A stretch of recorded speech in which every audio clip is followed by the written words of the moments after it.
je suis Robert Diapiongo Nampeli, chef de projet Profit à l'ONG Rafia. Et donc, le projet Profit est un projet de promotion des filières horticoles mis en œuvre au Togo avec le soutien financier de l'USDA, qui se trouve être le département américain en charge de l'agriculture, qui a bien voulu apporter un soutien financier à LWR, qui est donc le lead d'un consortium d'ONG qui est chargé d'exécuter le projet au Togo. Et donc, il convient de souligner que le projet est mis en œuvre par LWR en partenariat avec un certain nombre d'ONG locales, dont Rafia, qui interviendra principalement dans la région des Savanes. De façon concrète sur le terrain, nous aurons à intervenir sur 4 axes principaux. Et le premier axe, c'est le renforcement des capacités des coopératives et l'appui à ces coopératives pour l'adoption de technologies sensibles au changement climatique. Ceci afin donc de pouvoir booster la production de 3 filières ciblées dans le cadre du projet, à savoir le piment, le gombo et le manioc. Et donc, parlant de ces technologies sensibles au changement climatique, il s'agit donc des pratiques de gestion durable des terres, les pratiques en lien avec la sélection des semences améliorées pour espérer booster la production, des pratiques aussi en lien avec le développement, la mise à disposition des intrants organiques ou des biopesticides pour pouvoir vraiment aider aussi à accroître les rendements. Et en ce qui concerne le paquet de services à apporter aux coopératives pour les accompagner, il s'agira là principalement d'amener les producteurs à s'organiser en coopérative, renforcer leur capacité sur la gestion de la vie, sur la gestion coopérative, et aussi leur donner des notions sur la vie associative au sein d'une coopérative. Et pour les coopératives naissantes n'ayant pas donc des documents administratifs ou des immatriculations, donc dans le cadre du projet, il sera donc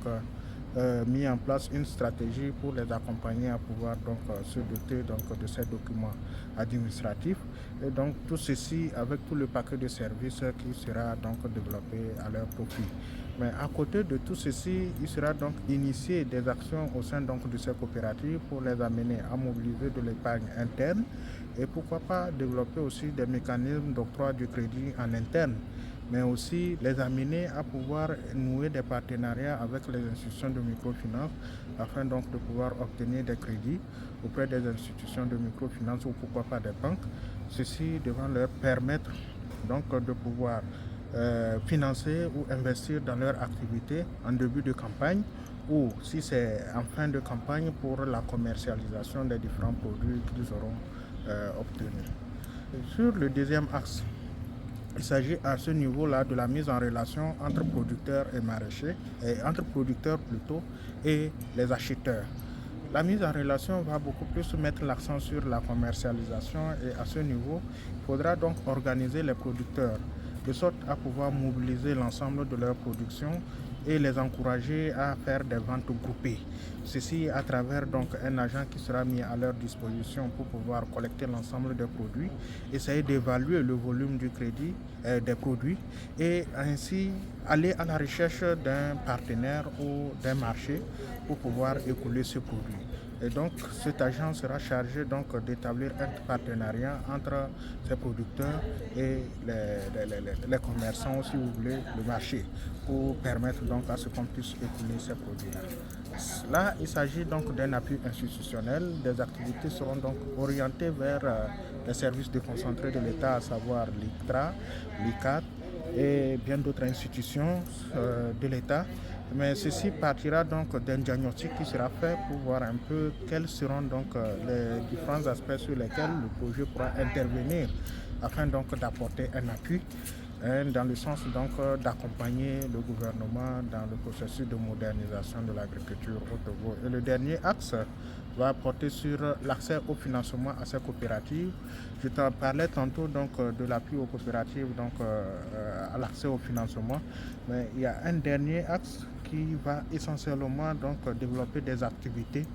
en lien avec l'accès au financement. À ce niveau, des contrats de partenariat sont en train d'être établis entre LWR et les institutions de microfinance. C'est de voir ensemble avec ces institutions de microfinance comment développer des produits, d'accord, des produits, que ce soit